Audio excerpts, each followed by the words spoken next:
강원 영동 영서를 잇는 대표적인 고갯길 가운데 하나가 바로 미시령입니다. 이 미시령에는 민간 자본으로 만든 유료 도로가 있는데요. 도로 이용자가 줄면서 회사 측과 강원도가 위헌 여부 다툼을 포함해 법정 공방을 벌이고 있습니다. 지환 기자가 보도합니다. 강원도 미시령엔 동서관통도로라는 유료도로가 있습니다. 민간 자본이 투입돼 터널을 포함해 2006년 개통했습니다. 태백산맥을 넘나들며 강원 영동과 영서를 잇는 도로라 이용자가 많았습니다. 그런데 2017년 상황이 크게 달라졌습니다. 평창올림픽 개최를 앞두고 바로 옆에 서울 양양 고속도로가 뚫린 겁니다. 당연히 이용자가 고속도로로 몰렸고 미시령 민자도로는 교통량이 절반 가까이 줄었습니다.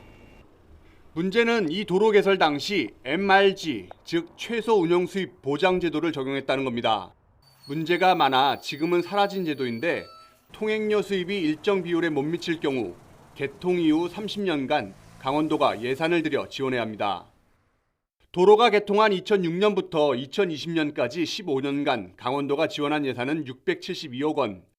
앞으로가 문제인데 통행 차량이 더 줄며 2021년부터 2036년까지 15년간 회사 측에 줄 지원금은 이전보다 5배 정도 많은 3,500억 원에 이를 것으로 보입니다. 늘어나는 재정 부담에 강원도는 협약 변경을 요구하고 있습니다.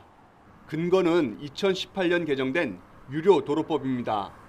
교통량 추정이 크게 엇나간 건 양측 모두 책임인 만큼 지원금을 좀 줄이자는 겁니다. 수입을 보장하는 방식이 아닌 비용 일부를 보존하는 방식으로 바꾸자는 건데 회사 측에 줘야 하는 손실보전금 역시 2021년 분부터 지급하지 않고 있습니다. 손실보전금의 규모가 너무 과도하게 발생하고 있는데 이처럼 중대한 사정 변경이 있는 경우에는 유료도로법에서 협상을 다시 하도록 이렇게 설정이 돼 있습니다. 저희는 법원의 판단을 통해서라도. 반면 도로회사 측은 기존 협약 내용을 사후에 입법한 법령에 소급 적용한 건 불합리하다고 주장하고 있습니다. 지원금 지급을 거부한 강원도 행정처분 역시 불합리하다며 소송을 제기했습니다. 여기에 더해 현행 유료도로법 자체가 재산권 침해 소지가 있다며 위헌법률 심판 재청을 요청했습니다. 위헌 여부에 대한 헌법재판소 결정이 내려질 때까지 재판은 잠정 중단됐지만 양측 협상은 전혀 진전이 없는 상태. 민자사업 추진 당시 체결한 자치단체의 섣부른 협약에 수천억 예산 투입과 재정 부담은 물론 소송과 위헌 여부 다툼까지 장기간 이어지고 있습니다. YTN 지환입니다.